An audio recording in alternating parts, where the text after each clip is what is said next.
America. Only in America. Only in America. Only in America. Only America. Only in America.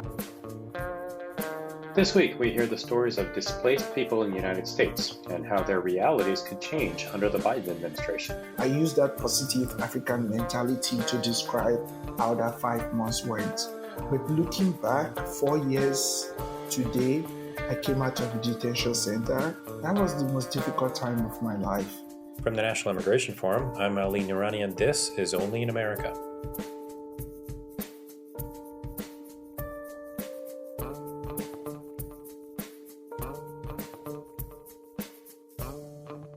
On Monday, May 3rd, President Biden announced he was raising the refugee ceiling to 62,500 for this fiscal year.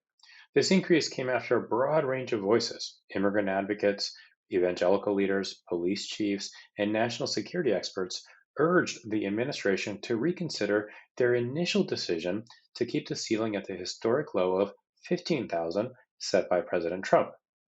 Just before the announcement, I spoke to Jenny Yang, Senior Vice President of Advocacy and Policy at World Relief. Now, World Relief is just one of a handful of organizations authorized by the U.S. government to resettle refugees here in the States. Jenny helped me understand just how detrimental the past 4 years have been for refugees and refugee resettlement efforts across the country. It's been a time of incredible insecurity and instability. We at World Relief over the past 4 years let go of about a third of our U.S. staff, and a lot of it was because we were closing offices. We closed about 7 offices, I believe, and in that time period, and some of those offices had been in that community for over 20 years, resettling refugees and serving immigrants. And so it was really a blow to our staff because they didn't know if they were going to be let go. They didn't know if their office was going to close down. And we made it through the years, but it was really kind of hand-wringing throughout those years, because not only for our staff and the fact that many of them lost their jobs, even though they love working with refugees, but because we know refugee families who were waiting years, who've had flights canceled, who have just been, praying for their family members overseas, waiting for them to come to the U.S. and find safety here. So all of that was kind of on the line. And we're in this place right now where we're still waiting effectively. We're still trying to see what the changes really are going to be for refugees on the ground. And the pandemic made everything worse. It really exacerbated the waiting time, I think, for a lot of refugee families that still have family here. And obviously the conditions overseas in camps or wherever refugees are very challenging. So all of that really meant that it was a very difficult several years for many refugees around the world. These changes underscore just how important President Biden's determination on the refugee ceiling is. They knew that it was decimated. They knew that the processes needed to be in place. And I think to think that the lack of a program is the reason for them not setting what is ultimately a political aspirational goal it should really be the other way around. Once you set the goal and the aspiration, then you build around that goal and that vision, right? And so the president, by signing a refugee ceiling of what he had promised of 62,500, will then release the resources within the State Department to then go overseas to rebuild capacities, to go to the refugee resettlement networks, to build up our staff and offices here so that we can receive refugees. And so, but that doesn't happen until that goal is set by the president himself. But the need for strong infrastructure and greater capacity goes beyond the U.S. refugee program. What about those who arrive at U.S. airports or border crossings to claim asylum? I left my family when I was 18 to go to college. And when I graduated from college, I tried to return back home, but it was very difficult for me because my family wanted me to get married to a woman, and I openly identify as gay, and that pressure was just too much for me to handle. So I moved to Abuja, and from there I suffered some horrific situation that made me flee to America. And I will tell you the truth. I came to the United States in 2016, a few days before the presidential election between Hillary Clinton and Trump. I came exactly 8 days to the election. And when I flew from Nigeria to Cairo, from Cairo to New York, and when I got to New York, I asked for asylum at the border, and from the border, I was put on handcuffs and taken by a bus to New Jersey.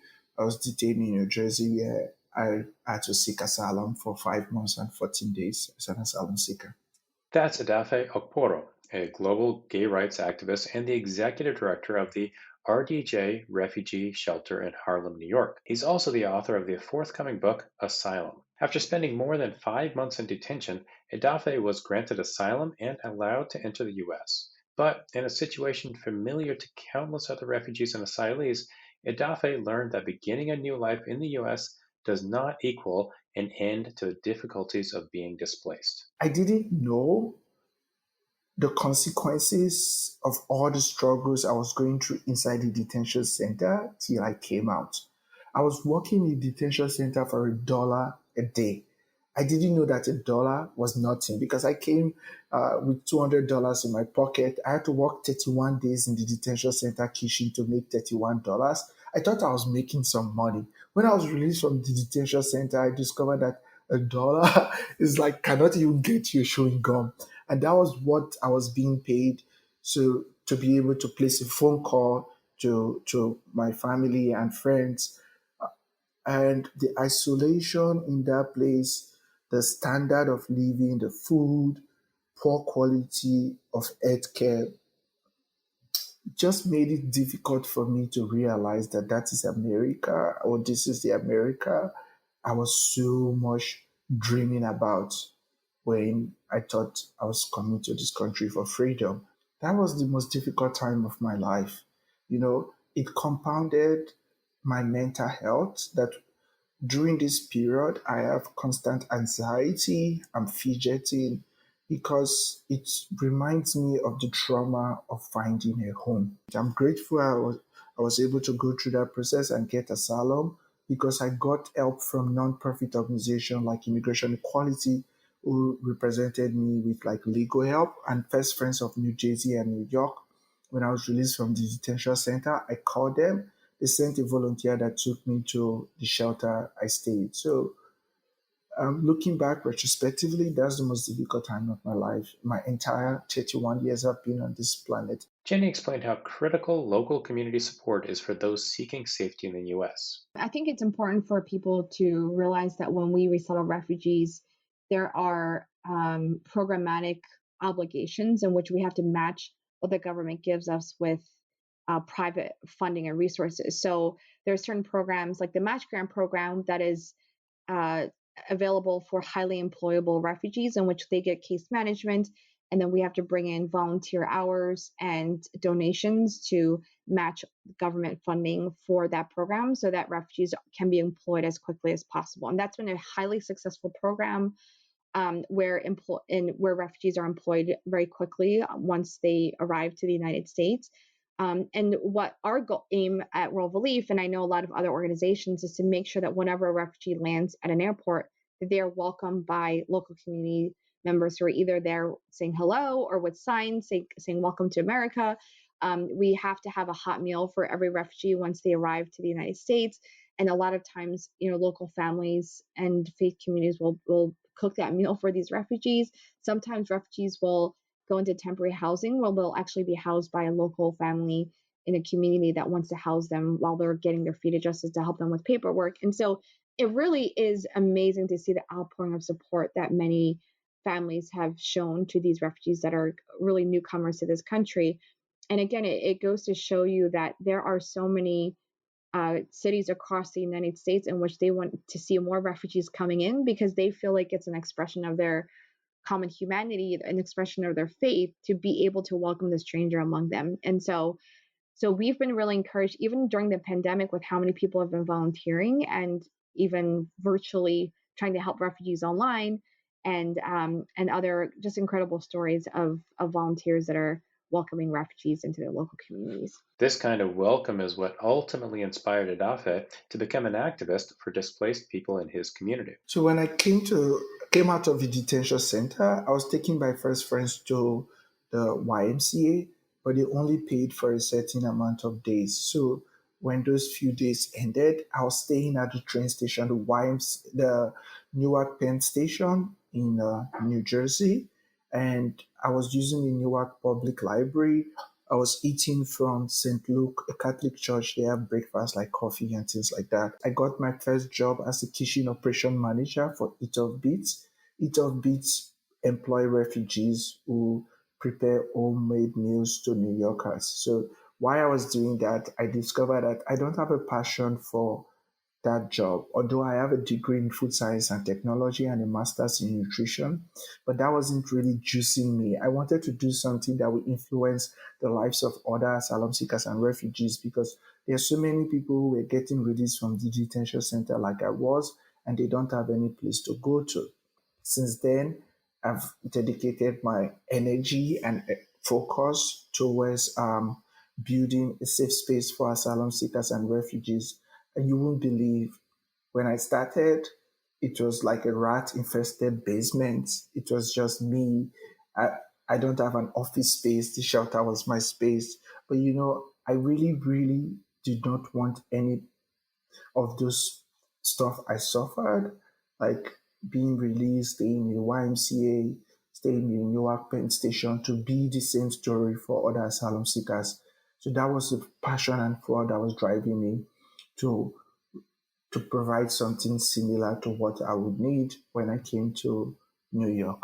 At a time when record numbers of people around the world are displaced from their homes, work like Edafe's is more critical than ever, especially amid the pandemic. Well, the need has been there, and in fact, it's increasing for resettlement because when you look at what's happening around the world with conflicts happening in Syria, now it's entering its 10th year of war.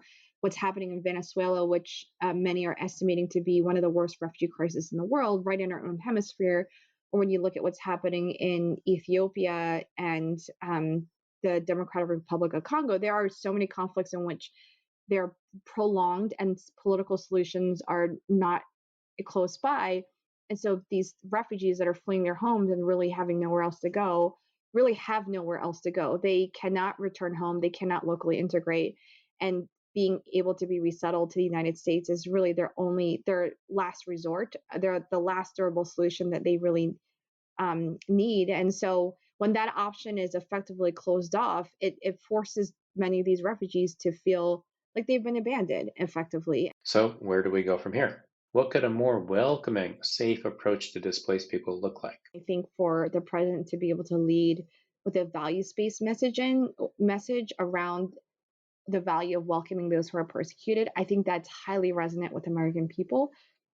And I think there's a way you can speak to it that reaffirms what we've always done well, which is welcome in the communities that we've worked with. The major headline I would see that would really gratify the effort that I have put is that at the federal level, a new deal. And the new deal will be announced by the president and say, the United States of America is announcing a new deal on resettlement of refugees around the world. And the new deal is not that we are bringing refugees to America, but we are creating opportunities in the third countries they find themselves so they can be able to resettle, reducing the burden on the United States of America.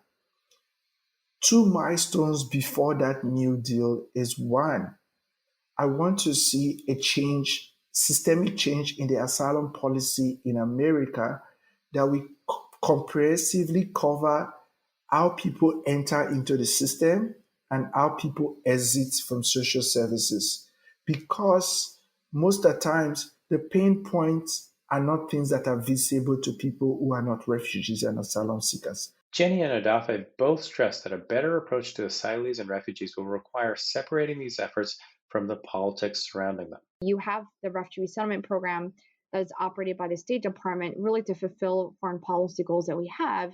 And it really has a totally separate funding stream. Again, it's supported by local communities, and we can walk and chew gum at the same time. We can totally run the refugee settlement program and help those who are coming to our border.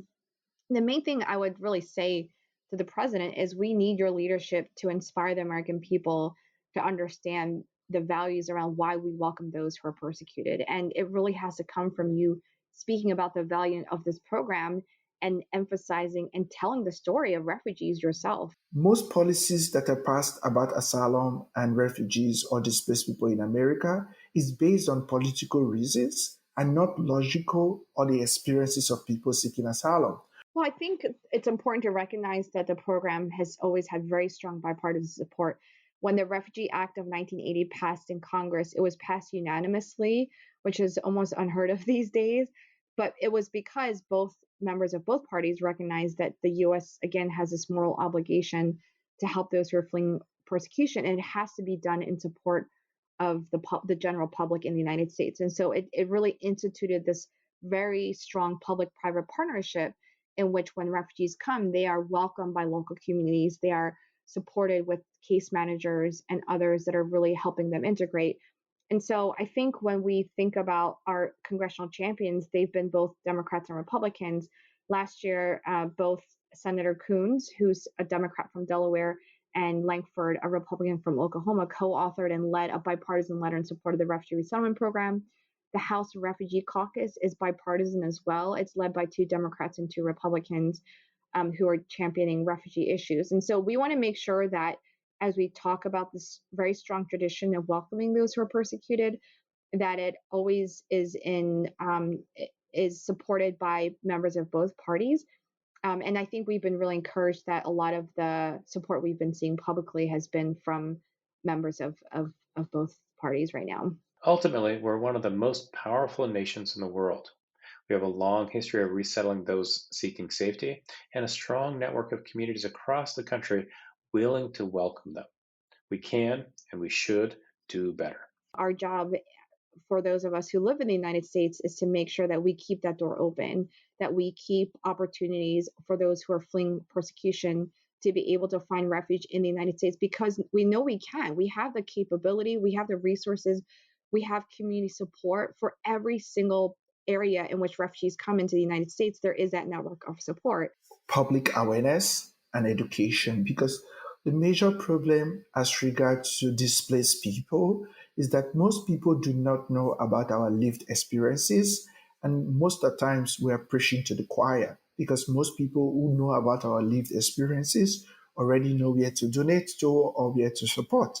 I think the major goal is like carrying a message that can appeal to the broader public on why we should support refugees and asylum seekers. The role and responsibility of the president right now is to tell us and lead us as a country in being able to set a ceiling that really is what will ultimately fulfill our humanitarian obligations to refugees around the world, especially knowing that we did not fulfill that role over the past 4 years.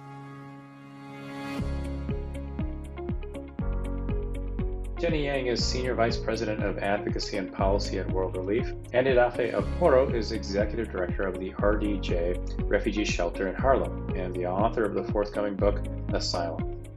You can learn more about Jenny and Edafe at our website, immigrationforum.org/podcast.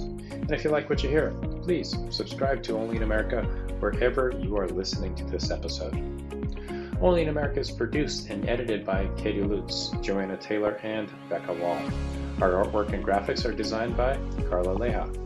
I'm Ali Narani, and I will talk to you next week. Support for the National Immigration Forum comes from the Carnegie Corporation of New York, supporting innovations in education, democratic engagement, and strengthening international peace and security. And from Humanity United. When humanity is united, we can bring a powerful force for human dignity.